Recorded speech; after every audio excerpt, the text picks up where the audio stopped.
ಕನ್ನಡ ವಾಹಿನಿ.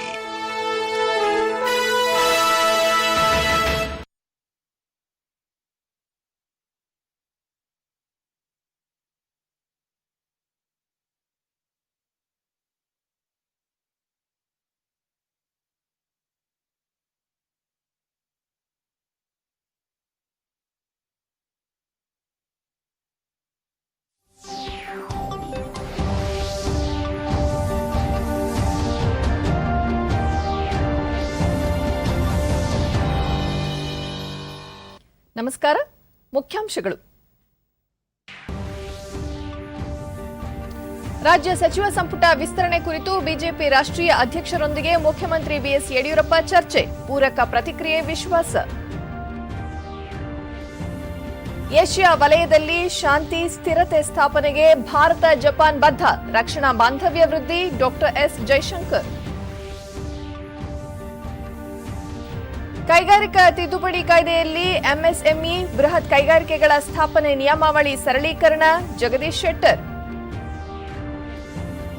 ಹಾಗೂ ನಾಳೆಯಿಂದ 13ನೇ ಆವೃತ್ತಿಯ ಐಪಿಎಲ್ ಕ್ರಿಕೆಟ್ ಮೊದಲ ಪಂದ್ಯದಲ್ಲಿ Mumbai Indians Chennai super Kings ಮುಖಾಮುಖಿ. ವಾರ್ತೆಗಳ ವಿವರ. 3 ದಿನಗಳ ದೆಹಲಿ ಪ್ರವಾಸದಲ್ಲಿರುವ ಮುಖ್ಯಮಂತ್ರಿ ಬಿಎಸ್ ಯಡಿಯೂರಪ್ಪ ಇಂದು ಪ್ರಧಾನಿ ನರೇಂದ್ರ ಮೋದಿ ಅವರನ್ನು ಭೇಟಿ ಮಾಡಿ ರಾಜ್ಯದ ಅಭಿವೃದ್ಧಿಗೆ ಸಂಬಂಧಿಸಿದ ಹಲವು ವಿಚಾರಗಳ ಕುರಿತು ಮಹತ್ವದ ಚರ್ಚೆ ನಡೆಸಿದರು. ಸಂಸತ್ ಭವನದಲ್ಲಿ ಸುಮಾರು 15 ನಿಮಿಷಗಳ ಕಾಲ ನಡೆದ ಸಭೆಯಲ್ಲಿ ಯಡಿಯೂರಪ್ಪ ರಾಜ್ಯದಲ್ಲಿ ಇತ್ತೀಚೆಗೆ ಸುರಿದ ಭಾರೀ ಮಳೆ ಪ್ರವಾಹದಿಂದಾಗಿ ಉಂಟಾದ ಹಾನಿಗೆ ರಾಷ್ಟ್ರೀಯ ವಿಪತ್ತು ಪರಿಹಾರ ನಿಧಿಯಿಂದ ಅಗತ್ಯ ಪ್ರಮಾಣದಲ್ಲಿ ನೆರವು ಬಿಡುಗಡೆ ಮಾಡಬೇಕು, ರಾಜ್ಯ ಮತ್ತು ರಾಷ್ಟ್ರೀಯ ವಿಪತ್ತು ನಿಧಿ ಕುರಿತ ನಿಯಮಗಳಲ್ಲಿ ಬದಲಾವಣೆ ತಂದು ಸಂಕಷ್ಟದಲ್ಲಿರುವವರಿಗೆ ಹೆಚ್ಚಿನ ನೆರವು ಕಲ್ಪಿಸಬೇಕು, ಕೃಷ್ಣಾ ಮೇಲ್ದಂಡೆ ಯೋಜನೆಯ 3ನೇ ಹಂತ ಹಾಗೂ ಭದ್ರಾ ಮೇಲ್ದಂಡೆ ಯೋಜನೆಗಳನ್ನು ರಾಷ್ಟ್ರೀಯ ಯೋಜನೆಗಳೆಂದು ಘೋಷಿಸಲು ಕ್ರಮ ಕೈಗೊಳ್ಳುವಂತೆ ಪ್ರಧಾನಿಗೆ ಮನವಿ ಮಾಡಿದರು. ನವೆಂಬರ್ 19ರಂದು ಬೆಂಗಳೂರು ಟೆಕ್ ಸಮ್ಮಿಟ್ ನಡೆಯುತ್ತಿದ್ದು ವರ್ಚುವಲ್ ವೇದಿಕೆ ಮೂಲಕ ಈ ಸಮ್ಮೇಳನ ಉದ್ಘಾಟಿಸುವಂತೆಯೂ ಪ್ರಧಾನಿ ನರೇಂದ್ರ ಮೋದಿ ಅವರಿಗೆ ಯಡಿಯೂರಪ್ಪ ಮನವಿ ಮಾಡಿದ್ದಾರೆ.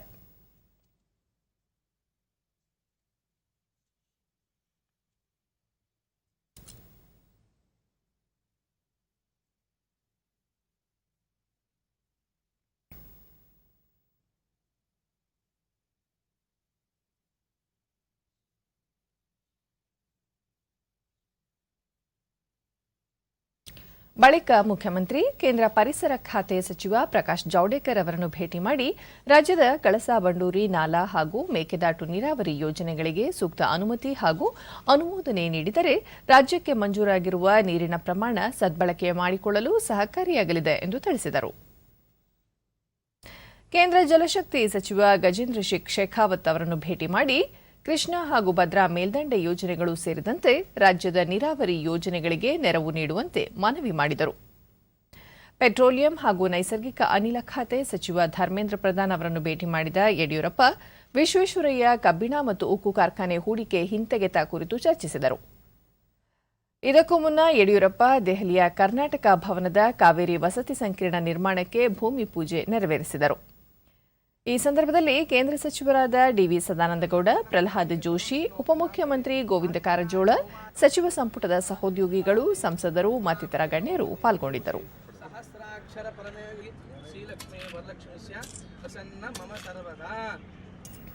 ಸಿದ್ಧಲಕ್ಷ್ಮೀ ಮೋಕ್ಷಲಕ್ಷ್ಮೀ ಜಯಲಕ್ಷ್ಮೀ ಸರಸ್ವತಿ ಶ್ರೀಲಕ್ಷ್ಮೀ ವರಲಕ್ಷ್ಮೀಸ್ಯ ಪ್ರಸನ್ನ ಮಮ ಸರ್ವದಾ ಸಿದ್ಧಲಕ್ಷ್ಮೀದೇವ ಶರಣಾಗತ ವಚ್ಚಲ ಅನ್ಯತಾ ಶರಣಂ ನಾಸ್ತಿ ತವೇವ ಶರಣಂ ಮಮ ತಸ್ಮಾತ್ ಕಾರುಣ್ಯ ಭಾವೇನ ರಕ್ಷ ರಕ್ಷ ರಮಾಪದೇ. ನಮಸ್ಕಾರವನ್ನು ಮಾಡಿ ಅದ ಮೇಲೆ ಹಾಕಿಬಿಡಿ ಸರ್.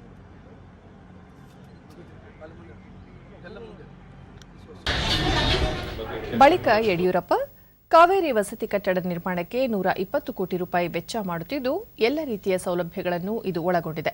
24 ತಿಂಗಳಲ್ಲಿ ಕಾಮಗಾರಿ ಪೂರ್ಣಗೊಳ್ಳಲಿದೆ ಎಂದು ಹೇಳಿದರು. ಸಂಜೆ ಪಕ್ಷದ ರಾಷ್ಟ್ರಾಧ್ಯಕ್ಷ ಜೆಪಿ ನಡ್ಡಾ ಅವರನ್ನು ಭೇಟಿ ಮಾಡಿದ ಯಡಿಯೂರಪ್ಪ ಸುದ್ದಿಗಾರರೊಂದಿಗೆ ರಾಜ್ಯ ಸಚಿವ ಸಂಪುಟ ಪುನಾರಚನೆ ಕುರಿತು ಪಕ್ಷದ ರಾಷ್ಟ್ರಾಧ್ಯಕ್ಷರೊಂದಿಗೆ ಮಾತುಕತೆ ನಡೆಸಲಾಗಿದೆ, ಪ್ರಧಾನಿ ಅವರೊಂದಿಗೆ ಚರ್ಚಿಸಿ ತಿಳಿಸುವುದಾಗಿ ಹೇಳಿದ್ದಾರೆ. ಅವರ ನಿರ್ದೇಶನದಂತೆ ಸಂಪುಟ ವಿಸ್ತರಣೆ ಪ್ರಕ್ರಿಯೆ ನಡೆಯಲಿದೆ. ರಾಜ್ಯ ವಿಧಾನಮಂಡಲ ಅಧಿವೇಶನಕ್ಕೂ ಮುನ್ನ ಸಂಪುಟ ವಿಸ್ತರಣೆ ಮಾಡುವುದು ತಮ್ಮ ಆದ್ಯತೆಯಾಗಿದೆ ಎಂದರು.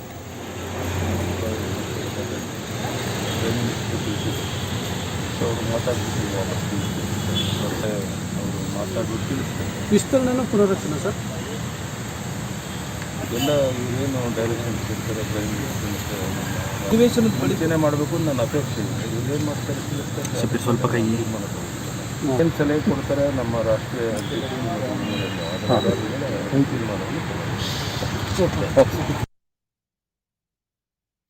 ಹೋಮಿಯೋಪತಿ ಕೇಂದ್ರೀಯ ಮಂಡಳಿ ತಿದ್ದುಪಡಿ ಮಸೂದೆ 2020 ಮತ್ತು ಭಾರತೀಯ ವೈದ್ಯ ಪದ್ಧತಿ ಕೇಂದ್ರೀಯ ಮಂಡಳಿ ತಿದ್ದುಪಡಿ ವಿಧೇಯಕ 2020ಕ್ಕೆ ರಾಜ್ಯಸಭೆ ಇಂದು ಧ್ವನಿಮತದ ಅನುಮೋದನೆ ನೀಡಿದೆ. ಮಸೂದೆಯ ಕುರಿತಂತೆ ಚರ್ಚೆಯ ಬಳಿಕ ಉತ್ತರ ನೀಡಿದ ಕೇಂದ್ರ ಆರೋಗ್ಯ ಮತ್ತು ಕುಟುಂಬ ಕಲ್ಯಾಣ ಸಚಿವ ಡಾ ಹರ್ಷವರ್ಧನ್, ಈ ಎರಡೂ ಮಸೂದೆಗಳನ್ನು ಈ ಹಿಂದೆ 1970 ಮತ್ತು 1973ರಲ್ಲಿ ಮಂಡಿಸಲಾಗಿತ್ತು. ಹೋಮಿಯೋಪತಿ ಕೇಂದ್ರೀಯ ಮಂಡಳಿ ಗುಣಮಟ್ಟದ ಶಿಕ್ಷಣದ ಹಿತ ಕಾಯುವಲ್ಲಿ ವಿಫಲವಾಗಿತ್ತು. ಈ ನಿಟ್ಟಿನಲ್ಲಿ ಹೊಸ ವಿಧೇಯಕ ಅನಿವಾರ್ಯವಾಗಿದೆ ಎಂದರು. ದೇಶದ ಆರೋಗ್ಯ ಕ್ಷೇತ್ರದಲ್ಲಿ ಸರ್ಕಾರ ಕೈಗೊಂಡಿರುವ ಸುಧಾರಣೆಗಳು ಅಂತಾರಾಷ್ಟ್ರೀಯ ಮನ್ನಣೆ ಪಡೆದಿವೆ. ಭಾರತೀಯ ಸಾಂಪ್ರದಾಯಿಕ ವೈದ್ಯಕೀಯ ಪದ್ಧತಿಯ ಉತ್ತೇಜನಕ್ಕೆ ಸರ್ಕಾರ ಶ್ರಮಿಸುತ್ತಿದೆ ಎಂದು ವಿವರಿಸಿದರು. नेशनल मेडिकल कमीशन होना चाहिए और उस दिशा के अंदर डिपार्टमेंट में प्रयास चल रहा है. थोड़े समय के अंदर आप देखेंगे कि योग और नेचुरोपैथी के लिए भी एक सेपरेट मेडिकल कमीशन जो है वो हमारे इसमें आएगा. कुछ लोगों ने यद्यपि इस बिल से संबंधित नहीं है, लेकिन जो national medical commission modern systems के लिए पिछले साल बनाया गया था उसके बारे में बताया. उस समय पे भी ये बताया गया था कि उसको शुरू करने के अंदर उसकी सारी प्रक्रियाओं को पूरा करने में लगभग 1 साल का समय लगेगा. बहुत ही शीघ्र ये समझिए कि वो सारी प्रक्रियाएं लगभग पूरी हो चुकी हैं और कोरोना काल के बावजूद उन सब प्रक्रियाओं को पूरा करके जो बोर्ड ऑफ गवर्नर्स हैं उसके स्थान पर नेशनल मेडिकल कमीशन जो है देश के अंदर काम करना शुरू करेगा. कि जब भी स्वास्थ्य के संदर्भ में भारत का इतिहास सरकारों के कामों का लिखा जाएगा तो प्रधानमंत्री नरेंद्र मोदी जी के नेतृत्व में जितने हेल्थ के रिफॉर्म्स देश में हुए हैं और उनको जितना इंटरनेशनल रिकॉग्निशन मिला है, इसको समय जो है हमेशा जो है इनको बहुत अच्छी तरीके से स्मरण करेगा. You have mentioned in that bill. ಇದಕ್ಕೂ ಮುನ್ನ ಕರ್ನಾಟಕದ ರಾಜ್ಯಸಭಾ ಸದಸ್ಯ ಎಲ್ ಹನುಮಂತಯ್ಯ ಮಸೂದೆಯ ಚರ್ಚೆಯಲ್ಲಿ ಪಾಲ್ಗೊಂಡು ಹೋಮಿಯೋಪತಿ ಕೇಂದ್ರೀಯ ಮಂಡಳಿ ಅಧ್ಯಾದೇಶ ತಂದ ಬಗ್ಗೆ ಆಕ್ಷೇಪ ವ್ಯಕ್ತಪಡಿಸಿದರು. ಭಾರತೀಯ ವೈದ್ಯಕೀಯ ಪದ್ಧತಿ ಮಸೂದೆಯ ಬಗ್ಗೆ ಪ್ರಸ್ತಾಪಿಸಿ ಹಳೆಯ ಮಂಡಳಿಯನ್ನು ಉದ್ದೇಶಿತ ಮಂಡಳಿ ಬದಲಾಯಿಸಲಿದೆ. ಭಾರತೀಯ ವೈದ್ಯ ಪದ್ಧತಿಯ ಮತ್ತು ಆಡಳಿತ ಕ್ಷೇತ್ರದ 10 ತಜ್ಞರನ್ನು ಮಂಡಳಿಗೆ ನೇಮಕ ಮಾಡಲಾಗುವುದಾಗಿ ತಿಳಿಸಲಾಗಿದೆ. ಆದರೆ ಆಡಳಿತ ಕ್ಷೇತ್ರದಿಂದ ಎಷ್ಟು, ವೈದ್ಯಕೀಯ ರಂಗದಿಂದ ಎಷ್ಟು ಸದಸ್ಯರು ಎಂಬುದನ್ನು ಸ್ಪಷ್ಟಪಡಿಸಿಲ್ಲ ಏಕೆ ಎಂದು ಪ್ರಶ್ನಿಸಿದರು.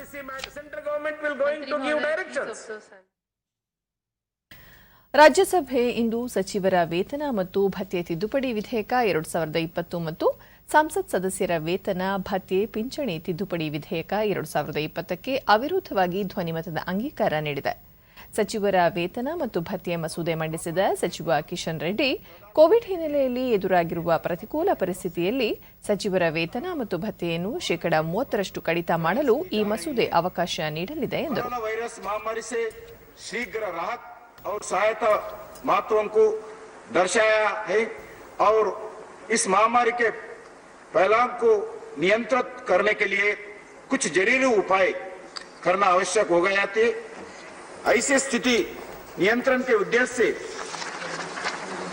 अन्य कई उपायों के साथ साथ सांसदों का, मंत्रियों का वेतन भत्तों में कटौती पर विचार किया गया है. ಸಂಸದರ ವೇತನ, ಭತ್ಯೆ ಮತ್ತು ಪಿಂಚಣಿ ವಿಧೇಯಕ ಮಂಡಿಸಿ ಚರ್ಚೆಯ ಬಳಿಕ ಉತ್ತರ ನೀಡಿದ ಸಂಸದೀಯ ವ್ಯವಹಾರಗಳ ಸಚಿವ ಪ್ರಹ್ಲಾದ್ ಜೋಶಿ, ಕೋವಿಡ್-19 ವಿರುದ್ಧ ಭಾರತದ ಹೋರಾಟವನ್ನು ವಿಶ್ವ ಆರೋಗ್ಯ ಸಂಸ್ಥೆಯೂ ಸೇರಿದಂತೆ ಹಲವು ಅಂತಾರಾಷ್ಟ್ರೀಯ ಸಂಸ್ಥೆಗಳು ಶ್ಲಾಘಿಸಿವೆ. ಸಂಸದರ ಕ್ಷೇತ್ರಾಭಿವೃದ್ಧಿ ನಿಧಿ ಅಮಾನತು ತಾತ್ಕಾಲಿಕ ಕ್ರಮ ಮಾತ್ರ ಎಂದು ಸ್ಪಷ್ಟಪಡಿಸಿದರು.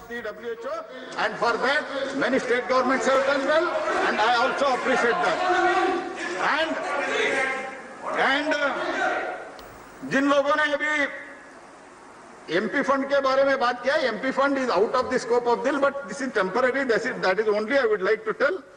And also Central Vista is also, that doesn't come within the scope of this bill.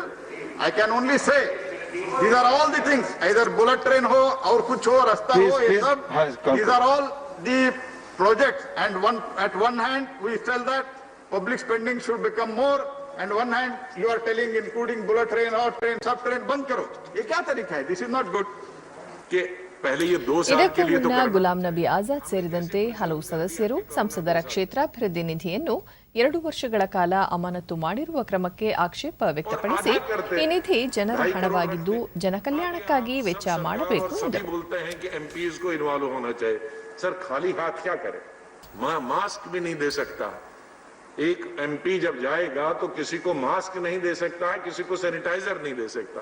तो मेरा आखिरी निवेदन होगा सरकार से कि एमपीज की जो भावनाएं हैं उसको देखकर इसको 2 साल के बजाय 1 साल किया जाए और 1 साल में भी 2.5 करोड़ रखा जाए। धन्यवाद। 2.5 करोड़ दिया। धन्यवाद। ಭಾರತೀಯ ರೈಲ್ವೆಯನ್ನು ಖಾಸಗೀಕರಣ ಮಾಡುವ ಯಾವುದೇ ಪ್ರಸ್ತಾಪ ಸರ್ಕಾರದ ಮುಂದಿಲ್ಲ ಎಂದು ರೈಲ್ವೆ ಸಚಿವ ಪಿಯೂಷ್ ಗೋಯಲ್ ರಾಜ್ಯಸಭೆಗಿಂದು ತಿಳಿಸಿದ್ದಾರೆ.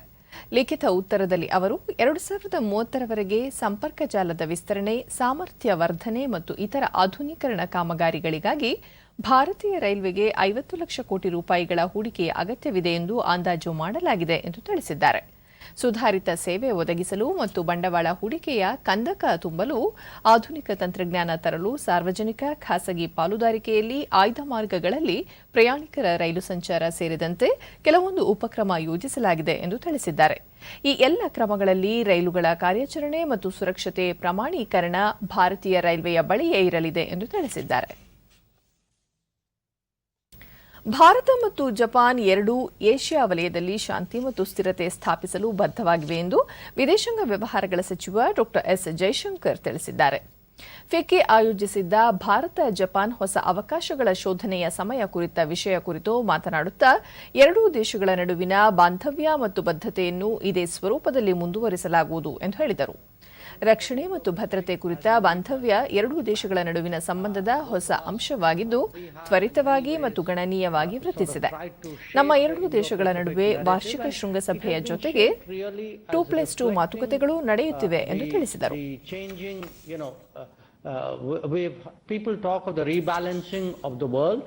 There's also been a rebalancing of Asia, and there's been very fundamental changes in the strategic landscape of Asia, and I think today the seamlessness of what happens in the Pacific and the Indian Ocean regions underline the importance and the relevance of the Indo-Pacific. ಸಂಸತ್ತಿನ ಮುಂಗಾರು ಅಧಿವೇಶನದ 5ನೇ ದಿನವಾದ ಇಂದು ಲೋಕಸಭೆ ಕಲಾಪ ಆರಂಭವಾಗುತ್ತಿದ್ದಂತೆ speaker Om Birla ಕಾಗದ ಪತ್ರಗಳ ಮಂಡನೆಯ ಬಳಿಕ ಮಹತ್ವದ ಮಸೂದೆಗಳ ಮಂಡನೆಗೆ ಅವಕಾಶ ನೀಡಿದರು. ಹಣಕಾಸು ಮತ್ತು ಸಾಂಸ್ಥಿಕ ವ್ಯವಹಾರಗಳ ಖಾತೆ ಸಚಿವೆ ನಿರ್ಮಲಾ ಸೀತಾರಾಮನ್ ತೆರಿಗೆ ಮತ್ತು ಇತರ ಕಾನೂನುಗಳ ವಿನಾಯಿತಿ ಮತ್ತು ಕೆಲವು ನಿಯಮಗಳ ತಿದ್ದುಪಡಿ ಮಸೂದೆ 2020 ಅನ್ನು ಸದನದಲ್ಲಿ ಮಂಡಿಸಿದರು. मंत्री जी, माननीय संसदीय कार्य मंत्री जी, देख रहा हूं सर, उधर कहीं है अध्यक्ष जी. सर, आपके परमिशन से I wish to move for leave to introduce a bill to provide for relaxation and amendment of provisions of certain acts and for matters connected therewith or incidental thereto. Dr. Shashi Tharoor ji. I wish to oppose the introduction of this bill under Rule 72 of the Rules of Procedure and Congress Conduct of ಸದಸ್ಯ Business. ಡಾ ಶಶಿ ತರೂರ್ ಮಸೂದೆ ಮಂಡನೆಗೆ ಸದನ ಕಾರ್ಯಕಲಾಪ ನಿಯಮಾವಳಿಗಳ ನಿಯಮ 72ರ ಮೇರೆಗೆ ವಿರೋಧ ವ್ಯಕ್ತಪಡಿಸಿ ಪೂರ್ವಾನ್ವಯವಾಗಿ ಜಾರಿ ಮಾಡುವುದು ಎಷ್ಟು ಸರಿ ಎಂದರು. ಪಿಎಂ ಕೇರ್ಸ್ ನಿಧಿ ಮತ್ತು ಪ್ರಧಾನಮಂತ್ರಿಗಳ ರಾಷ್ಟ್ರೀಯ ಪರಿಹಾರ ನಿಧಿಗೆ ದೇಣಿಗೆ ನೀಡುವ ಕಂಪನಿಗಳಿಗೆ 2 ಬಾರಿ ತೆರಿಗೆ ವಿನಾಯಿತಿಯ ಸೌಲಭ್ಯ ಒದಗಿಸುತ್ತದೆ. ಈ ತಾರತಮ್ಯ ಸರಿಯಲ್ಲ ಎಂದರು. While disbursing compensation to states.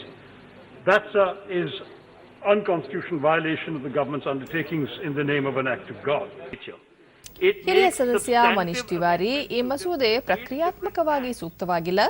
8 ವಿವಿಧ ಕಾಯ್ದೆಗಳಿಗೆ ಇದು ತಿದ್ದುಪಡಿ ತರುತ್ತದೆ. ಇದು ಮೂಲ ಕಾಯ್ದೆಗಳ ಸ್ವರೂಪಕ್ಕೆ ವಿರುದ್ಧವಾಗಿದೆ ಎಂದು ಮಂಡನೆಗೆ ವಿರೋಧ ವ್ಯಕ್ತಪಡಿಸಿದರು. By way of example, let me demonstrate. If you look at clause 4, subclause 18 of the proposed bill which is sought to be introduced, it gives faceless jurisdiction to income tax authorities. On the face of it, Mr. Speaker, sir, this looks to be a benign and an assessee-friendly amendment, but it is riddled with minefields and would fundamentally alter the character of the Income Tax Act 1961. ಇದಕ್ಕೆ ಉತ್ತರಿಸಿದ Nirmala Sitharaman, force major ಬಳಸಿ ಯಾವುದೇ ರಾಜ್ಯದ ಹಕ್ಕನ್ನು ಕೇಂದ್ರ ಸರ್ಕಾರ ಕಸಿಯುತ್ತಿಲ್ಲ. ಪ್ರಧಾನಿ ನರೇಂದ್ರ ಮೋದಿ ಅವರು ಮುಖ್ಯಮಂತ್ರಿಯಾಗಿದ್ದವರು. ಅವರಿಗೆ ರಾಜ್ಯಗಳಿಗೆ ಸಕಾಲದಲ್ಲಿ ಹಣ ಬರದಿದ್ದರೆ ಎಷ್ಟು ಸಮಸ್ಯೆ ಆಗುತ್ತದೆ ಎಂಬ ಅರಿವಿದೆ. ಅವರಿಗೆ ನೀಡಬೇಕಾದ ಹಣ ನೀಡುತ್ತದೆ ಎಂದರು. ಜಿಎಸ್ಟಿ ಮಂಡಳಿಯನ್ನು ಮೀರಿ ಕೇಂದ್ರ ಸರ್ಕಾರ ನಿರ್ಧಾರ ಕೈಗೊಳ್ಳುತ್ತಿಲ್ಲ. ಬದಲಾಗಿ ಶಾಸನಾತ್ಮಕ ವಿಚಾರಕ್ಕೆ ಮಾತ್ರ ಇದು ಸೀಮಿತವಾಗಿದೆ. ವಿವಾದ್ ಸೆ ವಿಶ್ವಾಸ್ ಯೋಜನೆ ವಿವಾದಗಳನ್ನು ಪರಿಹರಿಸುವ ಯೋಜನೆಯೇ ಹೊರತು ಕ್ಷಮಾದಾನವಲ್ಲ ಎಂದರು. फोर्स मेजर लगा करके इन रिट्रोस्पेक्ट स्टेट्स को जो देना है उससे आप भाग रही हो, वो आर्ग्यूमेंट एकदम गलत है. हम कहीं भी स्टेट्स को जो पैसा देना है उसको ना देंगे ऐसे कहीं बयान नहीं दिया. हमारे ऑब्जेक्ट भी वो नहीं है. ಪಿಎಂ ಕೇರ್ಸ್ ನಿಧಿಯ ಬಗ್ಗೆ ವಿವರ ನೀಡಿದ ಹಣಕಾಸು ಖಾತೆ ರಾಜ್ಯ ಸಚಿವ ಅನುರಾಗ್ ಠಾಕೂರ್, ಪ್ರತಿಪಕ್ಷಗಳು ಜಿಎಸ್ಟಿ ಸರಿಯಿಲ್ಲ, ಇವಿಎಂ ಸರಿಯಿಲ್ಲ, ಜನ್ಧನ್ ಸರಿಯಿಲ್ಲ, ತ್ರಿವಳಿ ತಲಾಕ್ ಸರಿಯಿಲ್ಲ, ನೋಟು ಅಮಾನ್ಯತೆ ಸರಿಯಿಲ್ಲ ಎಂದು ಎಲ್ಲವನ್ನೂ ಸರಿಯಿಲ್ಲ ಎನ್ನುತ್ತವೆ. ಆದರೆ ಇದಾವುದಕ್ಕೂ ತರ್ಕವಿಲ್ಲ. ಅವರ ಚಿಂತನೆ ಸರಿಯಿಲ್ಲ. ಹೀಗಾಗಿ ಎಲ್ಲವೂ ತಪ್ಪಾಗಿ ಕಾಣಿಸುತ್ತಿದೆ. ನ್ಯಾಯಾಲಯಗಳು ಪಿಎಂ ಕೇರ್ಸ್ ಪರವಾಗಿ ತೀರ್ಪು ನೀಡಿವೆ ಎಂದರು. आपको तो हर चीज में खराबी नजर आती है. नीयत खराब है, आपकी नीयत खराब है. नीयत और सोच खराब होने के कारण आप एक अच्छे कदम को भी खराब नजरिए से देख रहे हैं. मैंने आपको सभी को पर्याप्त समय और पर्याप्त अवसर देता हूं. न मैं इधर का आंखों में अंतर समझता हूं, न इधर की आंखों में अंतर. ಈ ಹಂತದಲ್ಲಿ ಆರೋಪ ಪ್ರತ್ಯಾರೋಪ ನಡೆದ ಹಿನ್ನೆಲೆಯಲ್ಲಿ ಸದನದಲ್ಲಿ ಗದ್ದಲ ಉಂಟಾದ ಕಾರಣ ಕಲಾಪವನ್ನು ಕೆಲಕಾಲ ಮುಂದೂಡಲಾಯಿತು. ಪ್ರಧಾನಿ ನರೇಂದ್ರ ಮೋದಿ ಅವರಿಂದು ಬಿಹಾರದ ಕೋಸಿ ನದಿಗೆ ಅಡ್ಡಲಾಗಿ ನಿರ್ಮಿಸಲಾಗಿರುವ ಬೃಹತ್ ಸೇತುವೆ ಮತ್ತು 12 ರೈಲು ಯೋಜನೆಗಳನ್ನು ವಿಡಿಯೋ ಕಾನ್ಫರೆನ್ಸ್ ಮೂಲಕ ಉದ್ಘಾಟಿಸಿ ಹೊಸ ರೈಲು ಸೇವೆಗೆ ಹಸಿರು ನಿಶಾನೆ ತೋರಿದರು.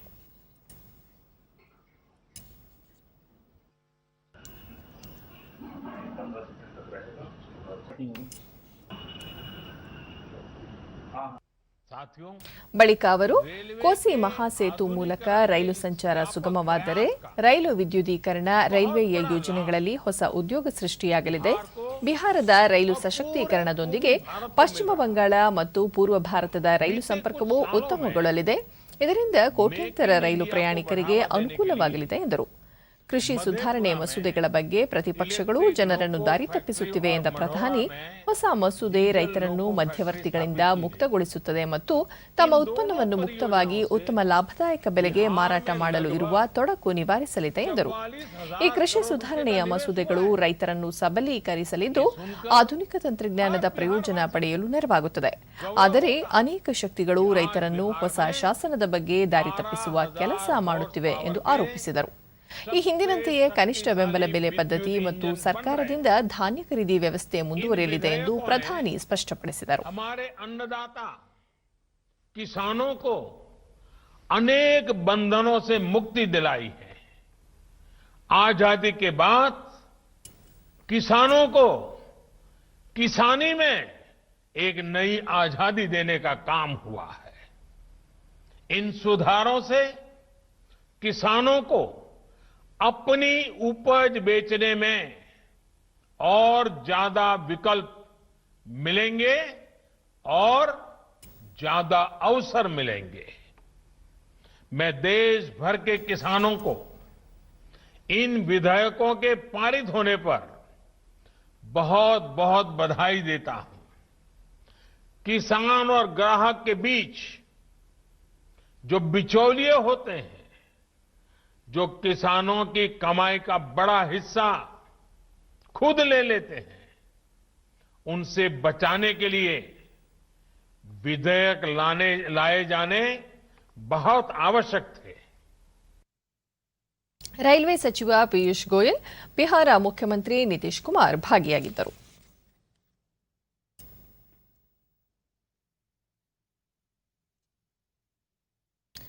ಇದೇ 21ರಿಂದ ಶಾಲೆಗಳು ತೆರೆಯುತ್ತಿದ್ದು ತರಗತಿಗಳು ಆರಂಭವಾಗುವುದಿಲ್ಲ ಎಂದು ಪ್ರಾಥಮಿಕ ಮತ್ತು ಪ್ರೌಢ ಶಿಕ್ಷಣ ಸಚಿವ ಎಸ್ ಸುರೇಶ್ ಕುಮಾರ್ ಮೈಸೂರಿನಲ್ಲಿಂದು ತಿಳಿಸಿದ್ದಾರೆ. ಶಿಕ್ಷಣಕ್ಕೆ ಸಂಬಂಧಿಸಿದಂತೆ ಇರುವ ಗೊಂದಲಗಳನ್ನು ಶಿಕ್ಷಕರ ಮೂಲಕ ಪರಿಹರಿಸಿಕೊಳ್ಳಲು ವಿದ್ಯಾರ್ಥಿಗಳು ಶಾಲೆಗಳಿಗೆ ಭೇಟಿ ನೀಡಬಹುದು. ಇದಕ್ಕೆ ಪೋಷಕರ ಒಪ್ಪಿಗೆ ಪತ್ರ ಕಡ್ಡಾಯವಾಗಿದೆ. ಪೂರ್ಣ ಪ್ರಮಾಣದಲ್ಲಿ ಶಾಲೆಗಳನ್ನು ತೆರೆಯಲು ಕೇಂದ್ರ ಸರ್ಕಾರದ ಅನುಮತಿಗಾಗಿ ಕಾಯುತ್ತಿದ್ದು, ಇದೀಗ ಭಾಗಶಃ ಶಾಲಾ ಚಟುವಟಿಕೆಗಳು ಪ್ರಾರಂಭಗೊಳ್ಳುತ್ತಿವೆ ಎಂದು ಸ್ಪಷ್ಟಪಡಿಸಿದರು. ಈ ತಿಂಗಳ ಅಂತ್ಯದ ವೇಳೆಗೆ ಶಾಲೆಗಳ ಪ್ರವೇಶ ಪ್ರಕ್ರಿಯೆ ಪೂರ್ಣಗೊಳಿಸಬೇಕೆಂದು ಸೂಚಿಸಲಾಗಿದ್ದು, ಖಾಸಗಿ ಶಾಲೆಗಳಿಂದ ಹೆಚ್ಚಿನ ಪ್ರಮಾಣದಲ್ಲಿ ವಿದ್ಯಾರ್ಥಿಗಳು ಸರ್ಕಾರಿ ಶಾಲೆಗಳಿಗೆ ದಾಖಲಾಗಲು ಆಸಕ್ತಿ ತೋರುತ್ತಿದ್ದಾರೆ. ಸರ್ಕಾರಿ ಶಾಲೆಗಳಿಗೆ ದಾಖಲಾತಿಯಲ್ಲಿ ಯಾವುದೇ ಲೋಪವಾಗದಂತೆ ಸೂಕ್ತ ವ್ಯವಸ್ಥೆ ಮಾಡಲಾಗುತ್ತಿದೆ ಎಂದು ಹೇಳಿದರು. ಖಾಸಗಿ ಶಾಲೆಗಳು ಪೋಷಕರಿಂದ ಹೆಚ್ಚು ಶುಲ್ಕ ವಸೂಲಿ ಮಾಡುವಂತಿಲ್ಲ. ಈ ಕುರಿತಾದ ದೂರುಗಳನ್ನು ಪರಿಹರಿಸುವಂತೆ ಜಿಲ್ಲಾ ಡಿಡಿಪಿಐ ಹಾಗೂ ಬಿಇಒಗಳಿಗೆ ನಿರ್ದೇಶನ ನೀಡಲಾಗಿದೆ ಎಂದು ಹೇಳಿದರು. ಬಳಿಕ ಸುರೇಶ್ ಕುಮಾರ್ ಮೈಸೂರಿನ ನಜರ್ಬಾದ್ನ ಪೀಪಲ್ಸ್ ಪಾರ್ಕ್ನಲ್ಲಿ ನೂತನವಾಗಿ ನಿರ್ಮಿಸಿರುವ ಡಿಜಿಟಲ್ ಕೇಂದ್ರ ಗ್ರಂಥಾಲಯವನ್ನು ಉದ್ಘಾಟಿಸಿ ಪುಸ್ತಕಗಳು ಹಾಗೂ ವಿವಿಧ ವಿಭಾಗಗಳನ್ನು ವೀಕ್ಷಿಸಿದರು. ಒಂದು ಡೀಟೇಲ್ SOP ನಾವು ರೆಡಿ ಮಾಡಿದ್ದೀವಿ. ಅದನ್ನ ನಾಳೆ ನಾವು ಬಿಡುಗಡೆ ಮಾಡ್ತೀವಿ. ಸೊ ಇದು ಯಾವುದೇ ರೀತಿಯಿಂದ ರೆಗ್ಯುಲರ್ ಕ್ಲಾಸಸ್ ಶುರು ಆಗೋದಿಲ್ಲ.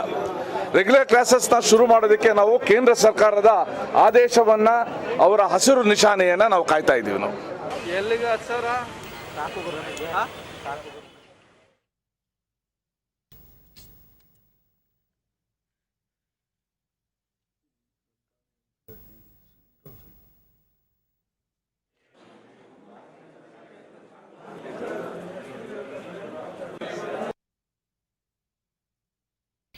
ಕರ್ನಾಟಕ ವಾಣಿಜ್ಯ ಮತ್ತು ಕೈಗಾರಿಕಾ ಸಂಸ್ಥೆ FKCCI ಬೆಂಗಳೂರಿನಲ್ಲಿಂದು ಆಯೋಜಿಸಿದ್ದ ಕಾರ್ಯಕ್ರಮದಲ್ಲಿ ಕೈಗಾರಿಕಾ ಸಚಿವ ಜಗದೀಶ್ ಶೆಟ್ಟರ್ ಪಾಲ್ಗೊಂಡಿದ್ದರು. FKCCI ಅಧ್ಯಕ್ಷ ಜನಾರ್ದನ್, ಪದಾಧಿಕಾರಿಗಳು ಉಪಸ್ಥಿತರಿದ್ದರು. ಆಮದು ಮತ್ತು ರಫ್ತು ವಲಯದಲ್ಲಿ ಉತ್ತಮ ಸಾಧನೆ ಮಾಡಿದ ಉದ್ದಿಮೆದಾರರನ್ನು ಇದೇ ಸಂದರ್ಭದಲ್ಲಿ ಅಭಿನಂದಿಸಲಾಯಿತು. ಬಳಿಕ ಜಗದೀಶ್ ಶೆಟ್ಟರ್, ಇದೇ 21ರಿಂದ ಆರಂಭವಾಗಲಿರುವ ವಿಧಾನಮಂಡಲದ ಅಧಿವೇಶನದಲ್ಲಿ ಭೂ ಸುಧಾರಣಾ ಕಾಯ್ದೆ ತಿದ್ದುಪಡಿ ಮಸೂದೆಯನ್ನು ಮಂಡಿಸಲಾಗುತ್ತದೆ. ಈಗಾಗಲೇ ಸುಗ್ರೀವಾಜ್ಞೆ ಮೂಲಕ ಈ ಕಾಯ್ದೆಯನ್ನು ಜಾರಿಗೊಳಿಸಲಾಗಿದ್ದು, ಅಧಿವೇಶನದಲ್ಲಿ ಮಂಡಿಸಿ ಒಪ್ಪಿಗೆ ಪಡೆಯುವ ವಿಶ್ವಾಸವಿದೆ ಎಂದರು. ಭವಿಷ್ಯದ ದೃಷ್ಟಿಯಿಂದ 2020-25ರ ನೂತನ ಕೈಗಾರಿಕಾ ನೀತಿಯನ್ನು ಜಾರಿಗೆ ತರಲಾಗಿದೆ. ಇದರಿಂದಾಗಿ 20 ಲಕ್ಷ ಉದ್ಯೋಗ ಸೃಷ್ಟಿಯಾಗಲಿದೆ. ಕರ್ನಾಟಕ ರಾಜ್ಯ ಕೈಗಾರಿಕಾ ತಿದ್ದುಪಡಿ ಕಾಯ್ದೆಯಲ್ಲಿ ಸಣ್ಣ, ಅತಿ ಸಣ್ಣ ಹಾಗೂ ಬೃಹತ್ ಕೈಗಾರಿಕೆಗಳ ಸ್ಥಾಪನೆಗೆ ನಿಯಮಾವಳಿಗಳನ್ನು ಸರಳೀಕರಣಗೊಳಿಸಲಾಗಿದೆ ಎಂದು ಹೇಳಿದರು. ಕಳೆದ 2 ದಶಕಗಳ ಅವಧಿಯಲ್ಲಿ ರಾಜ್ಯದಿಂದ ಕಾಫಿ, ಕರಕುಶಲ ವಸ್ತುಗಳು, ಅಗರಬತ್ತಿ, ಎಲೆಕ್ಟ್ರಾನಿಕ್, ಮಾಹಿತಿ ತಂತ್ರಜ್ಞಾನ, ಔಷಧ, ಜೈವಿಕ ತಂತ್ರಜ್ಞಾನ, ರಕ್ಷಣಾ ಮತ್ತು ವಾಯುಯಾನ ರಫ್ತಿನಲ್ಲಿ ಪ್ರಗತಿ ಸಾಧಿಸಿದ್ದೇವೆ ಎಂದು ಹೇಳಿದರು. For the establishment of the micro, small, medium and large scale industries. Under this reform, the industry would not need any statutory permissions for the first 3 years, so that their projects get off the ground faster. These permissions include approvals from the Pollution Control Board and building plan sanctions, trade licenses and licenses under labor laws, measures that would save a lot of time and cost for the industry. ರಾಜ್ಯದಲ್ಲಿ ಇಂದು ಹೊಸದಾಗಿ 8,626 Covid ಪ್ರಕರಣಗಳು ದೃಢಪಟ್ಟಿದ್ದು, ಇದರೊಂದಿಗೆ ಒಟ್ಟು ಸೋಂಕು ಪ್ರಕರಣಗಳ ಸಂಖ್ಯೆ 5,02,982ಕ್ಕೆ ಏರಿಕೆಯಾಗಿದೆ. ಇಂದು 10,949 ಮಂದಿ ಆಸ್ಪತ್ರೆಯಿಂದ ಬಿಡುಗಡೆಯಾಗಿದ್ದು, ಇದುವರೆಗೂ ಗುಣಮುಖಗೊಂಡವರ ಸಂಖ್ಯೆ 3,94,026ಕ್ಕೆ ತಲುಪಿದೆ. ಇಂದು 179 ಮಂದಿ ಸಾವನ್ನಪ್ಪಿದ್ದು, ಮೃತಪಟ್ಟವರ ಸಂಖ್ಯೆ 7,808ಕ್ಕೆ ಏರಿಕೆಯಾಗಿದೆ. ಸದ್ಯ ರಾಜ್ಯದಲ್ಲಿ 1,01,129 ಸಕ್ರಿಯ ಪ್ರಕರಣಗಳಿವೆ. 814 ಮಂದಿ ರಾಜ್ಯದ ವಿವಿಧ ಆಸ್ಪತ್ರೆಗಳಲ್ಲಿ ತೀವ್ರ ನಿಗಾ ಘಟಕದಲ್ಲಿ ಚಿಕಿತ್ಸೆ ಪಡೆಯುತ್ತಿದ್ದಾರೆ. 57,470 ಮಂದಿಗೆ ಇಂದು ಪರೀಕ್ಷೆ ನಡೆಸಿದ್ದು, ಇದುವರೆಗೂ 41,15,783 ಮಂದಿಗೆ ಕೊರೋನಾ ಪರೀಕ್ಷೆ ನಡೆಸಲಾಗಿದೆ ಎಂದು ಆರೋಗ್ಯ ಮತ್ತು ಕುಟುಂಬ ಕಲ್ಯಾಣ ಇಲಾಖೆ ತಿಳಿಸಿದೆ.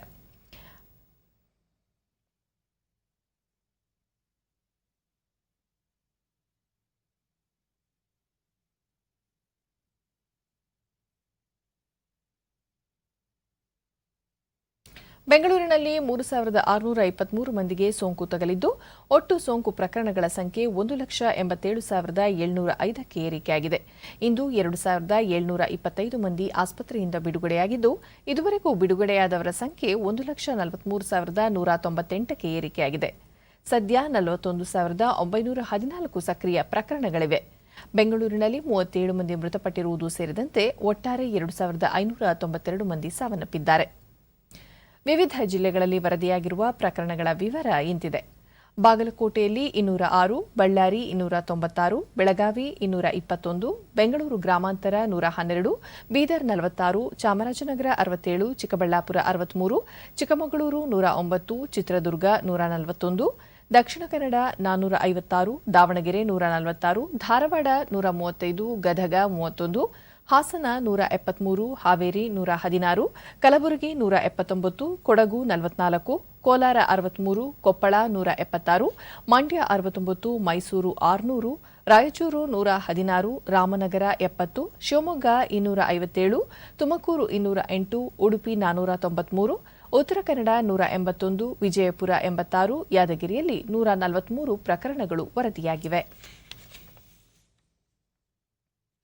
ಇದೇ 21ರಿಂದ 30ರವರೆಗೆ ರಾಜ್ಯ ವಿಧಾನ ಪರಿಷತ್ತಿನ 141ನೇ ಅಧಿವೇಶನ ಜರುಗಲಿದ್ದು ಪ್ರಸ್ತುತ ಕೋವಿಡ್-19 ಹಿನ್ನೆಲೆ ವ್ಯಾಪಕ ಮುಂಜಾಗ್ರತಾ ಕ್ರಮಗಳನ್ನು ಕೈಗೊಳ್ಳಲಾಗಿದೆ ಎಂದು ಸಚಿವಾಲಯದ ಕಾರ್ಯದರ್ಶಿ ಕೆಆರ್ ಮಹಾಲಕ್ಷ್ಮಿ ಬೆಂಗಳೂರಿನಲ್ಲಿಂದು ಹೇಳಿದ್ದಾರೆ. ಆರೋಗ್ಯ ಇಲಾಖೆ ಮಾರ್ಗಸೂಚಿ ಅನ್ವಯ ಅಧಿವೇಶನದಲ್ಲಿ ಪಾಲ್ಗೊಳ್ಳುವ ಎಲ್ಲ ಸದಸ್ಯರು ಕಡ್ಡಾಯವಾಗಿ ಸದನ ಆರಂಭವಾಗುವ 72 ಗಂಟೆಗಳ ಮುಂಚಿತವಾಗಿ ಆರ್ಟಿಪಿಸಿಆರ್ ತಪಾಸಣೆಗೆ ಒಳಗಾಗಿ ದೃಢೀಕರಣವನ್ನು ನೀಡಬೇಕು. ವಿಧಾನಸೌಧದ ಬ್ಯಾಂಕ್ವೆಟ್ ಹಾಲ್ನಲ್ಲಿ ಆರ್ಟಿಪಿಸಿಆರ್ ತಪಾಸಣೆಗೆ ವ್ಯವಸ್ಥೆ ಮಾಡಲಾಗಿದೆ. ಅಧಿವೇಶನದಲ್ಲಿ ಶಾಸಕರ ಆಸನಗಳ ನಡುವೆ ಟ್ರಾನ್ಸ್ಪರೆಂಟ್ ಫೈಬರ್ ಶೀಟ್ ಅಳವಡಿಸಲಾಗುತ್ತದೆ. ಕೋವಿಡ್ ಸೋಂಕು ನಿಯಂತ್ರಣದ ದೃಷ್ಟಿಯಿಂದ ತಂತ್ರಜ್ಞಾನ ಬಳಕೆಯ ಮೂಲಕ ಕಾಗದ ಪತ್ರಗಳ ವಿನಿಮಯಕ್ಕೆ ಆದ್ಯತೆ ನೀಡುವಂತೆ ಇಲಾಖೆಗಳಿಗೆ ಕೋರಲಾಗಿದೆ ಎಂದರು. ವಿಧಾನ ಪರಿಷತ್ತು ಸಭಾಂಗಣದಲ್ಲಿರುವ ಅಧಿಕಾರಿಗಳು ಹಾಗೂ ಮಾಧ್ಯಮ ಗ್ಯಾಲರಿಯಲ್ಲಿ ಇಲಾಖಾ ಮುಖ್ಯಸ್ಥರು ಹಾಗೂ ಸಚಿವರ ಆಪ್ತ ಕಾರ್ಯದರ್ಶಿಗಳಿಗೆ ಆಸನದ ವ್ಯವಸ್ಥೆ ಕಲ್ಪಿಸಲಾಗಿದೆ. ಉಪಕಾರ್ಯದರ್ಶಿ, ಕೆಳಮಟ್ಟದ ಅಧಿಕಾರಿಗಳು, ಮಾಧ್ಯಮದವರಿಗೆ ಪ್ರೇಕ್ಷಕರ ಗ್ಯಾಲರಿಯಲ್ಲಿ ಆಸನ ವ್ಯವಸ್ಥೆ ಕಲ್ಪಿಸಲಾಗಿದ್ದು ಸಾರ್ವಜನಿಕ ಪ್ರವೇಶವನ್ನು ನಿರ್ಬಂಧಿಸಲಾಗಿದೆ ಎಂದರು. ಅಧಿವೇಶನಕ್ಕೆ ಒಟ್ಟು 1,254 ಪ್ರಶ್ನೆಗಳನ್ನು ಸ್ವೀಕರಿಸಲಾಗಿದ್ದು ನಿಯಮ 72ರ ಅಡಿಯಲ್ಲಿ 34 ಸೂಚನೆಗಳನ್ನು ಹಾಗೂ ನಿಯಮ 330ರ ಅಡಿಯಲ್ಲಿ 24 ಸೂಚನೆಗಳು ಬಂದಿವೆ. ಕಳೆದ ಅಧಿವೇಶನದಲ್ಲಿ ವಿಧಾನಸಭೆಯಲ್ಲಿ ಮಂಡಿಸಿ ಅಂಗೀಕರಿಸಲಾಗಿರುವ 20 ಹೊಸ ವಿಧೇಯಕಗಳ ಪೈಕಿ ವಿಧಾನ ಪರಿಷತ್ತಿನಲ್ಲಿ ಬಾಕಿ ಇರುವ 9 ವಿಧೇಯಕಗಳನ್ನು ಪ್ರಸಕ್ತ ಅಧಿವೇಶನದಲ್ಲಿ ಮಂಡಿಸಲಾಗುವುದು ಎಂದು ಹೇಳಿದರು. ಸಭಾಂಗಣದಲ್ಲಿರುವಂತಹ ಅಧಿಕಾರಿಗಳ ಗ್ಯಾಲರಿ ಮತ್ತು ಪತ್ರಿಕಾ ಗ್ಯಾಲರಿನಲ್ಲಿ ಇಲಾಖಾ ಮುಖ್ಯಸ್ಥರುಗಳು ಹಾಗೂ ಮಾನ್ಯ ಸಚಿವರುಗಳ ಆಪ್ತ ಕಾರ್ಯದರ್ಶಿಯವರಿಗೆ ನಾವು ಆಸನ ವ್ಯವಸ್ಥೆ ಮಾಡಿದ್ದೀವಿ. ಅದು ಚುಕ್ಕೆ ಗುರುತಿನ ಮತ್ತು ಚುಕ್ಕೆ ರಹಿತ ಪ್ರಶ್ನೆಗಳು ಎರಡೂ ಸೇರಿ 1254 ಪ್ರಶ್ನೆಗಳನ್ನು ಇಲ್ಲಿವರೆಗೆ ನಾವು ಸ್ವೀಕರಿಸಿದ್ದೀವಿ. ಅದೇ ರೀತಿ ವಿವಿಧ ಸೂಚನೆಗಳ ಅಡಿನಲ್ಲಿ ನಾವು ಗಮನ ಸೆಳೆಯುವಂಥ ಸೂಚನೆಯಲ್ಲಿ 34 ಹಾಗೂ ನಿಯಮ 330ರಲ್ಲಿ 24 ಸೂಚನೆಗಳನ್ನು ನಾವು ಸ್ವೀಕರಿಸಿದ್ದೀವಿ. ಮತ್ತು ಕಳೆದ ಅಧಿವೇಶನದಲ್ಲಿ ವಿಧಾನಸಭೆಯಲ್ಲಿ ಮಂಡಿಸಿ ಅಂಗೀಕಾರ ಆಗಿರುವಂಥ ವಿಧೇಯಕಗಳ ಪೈಕಿ 9 ವಿಧೇಯಕಗಳು ಬಾಕಿ ಇರುತ್ತೆ. ವಿಧಾನ ಪರಿಷತ್ ಬಿಜೆಪಿ ರಾಷ್ಟ್ರೀಯ ಅಧ್ಯಕ್ಷ ಜೆಪಿ ನಡ್ಡಾ ಅವರಿಂದು ಪ್ರಧಾನಿ ನರೇಂದ್ರ ಮೋದಿ ಅವರ 70ನೇ ಜನ್ಮದಿನದ ಅಂಗವಾಗಿ ಹೊರತರಲಾಗಿರುವ ಕಮಲ ಸಂದೇಶದ ನವಭಾರತದ ಶಿಲ್ಪಿ ವಿಶೇಷ ಸಂಚಿಕೆಯನ್ನು ಬಿಡುಗಡೆ ಮಾಡಿದರು.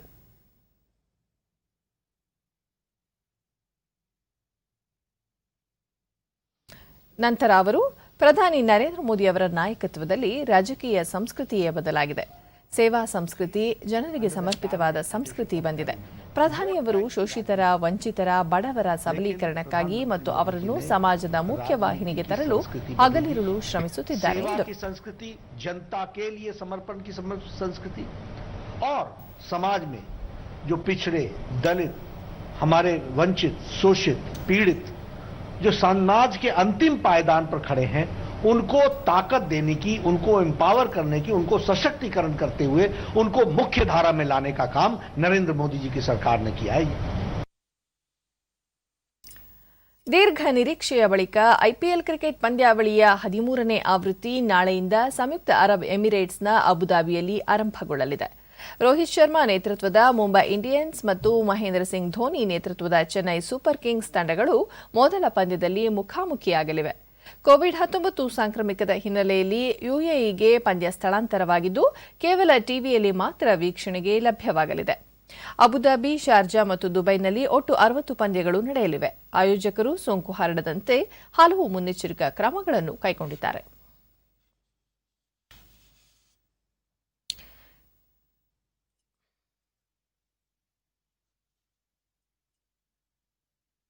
ಕೊನೆಯಲ್ಲಿ ಮತ್ತೊಮ್ಮೆ ಮುಖ್ಯಾಂಶಗಳು.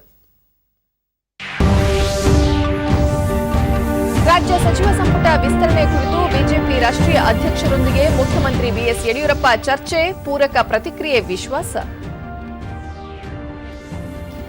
ಏಷ್ಯಾ ವಲಯದಲ್ಲಿ ಶಾಂತಿ ಸ್ಥಿರತೆ ಸ್ಥಾಪನೆಗೆ ಭಾರತ ಜಪಾನ್ ಬದ್ಧ, ರಕ್ಷಣಾ ಬಾಂಧವ್ಯ ವೃದ್ಧಿ ಡಾ ಎಸ್ ಜೈಶಂಕರ್. ಕೈಗಾರಿಕಾ ತಿದ್ದುಪಡಿ ಕಾಯ್ದೆಯಲ್ಲಿ ಎಂಎಸ್ಎಂಇ ಬೃಹತ್ ಕೈಗಾರಿಕೆಗಳ ಸ್ಥಾಪನೆ ನಿಯಮಾವಳಿ ಸರಳೀಕರಣ ಜಗದೀಶ್ ಶೆಟ್ಟರ್. ಹಾಗೂ ನಾಳೆಯಿಂದ 13ನೇ ಆವೃತ್ತಿಯ ಐಪಿಎಲ್ ಕ್ರಿಕೆಟ್ ಮೊದಲ ಪಂದ್ಯದಲ್ಲಿ Mumbai Indians Chennai super Kings ಮುಖಾಮುಖಿ. ಇಲ್ಲಿಗೆ ಇಂದಿನ ವಾರ್ತಾ ಪ್ರಸಾರ ಮುಕ್ತಾಯವಾಯಿತು. ಸತ್ಯ, ಸಮರ್ಥ, ಸಂಪೂರ್ಣ ಸುದ್ದಿಗಾಗಿ ವೀಕ್ಷಿಸಿ ಚಂದನ ವಾರ್ತೆ. ನಮ್ಮ ಮುಂದಿನ ವಾರ್ತಾ ಪ್ರಸಾರ ನಾಳೆ ಬೆಳಗ್ಗೆ 11 ಗಂಟೆಗೆ ಡಿಡಿ ಚಂದನದಲ್ಲಿ. ನಮಸ್ಕಾರ.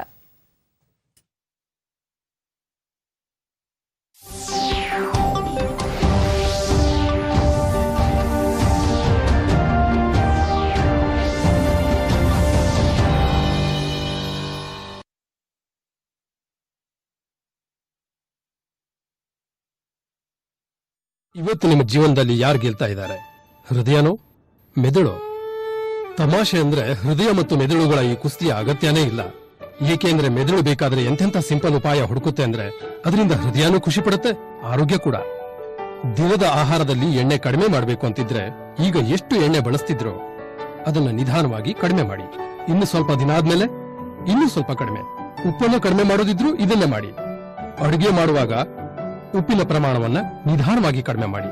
ಸಲಾಡ್, ಮೊಸರು ಅಥವಾ ಹಣ್ಣುಗಳನ್ನ ಉಪ್ಪು ಹಾಕೊಳ್ಳದೆ ತಿನ್ನಿ. ಹಾಕೋತೀರಾ? ಇಲ್ಲ, ಪರವಾಗಿಲ್ಲ, ಹಾಕೊಳ್ಳಿ.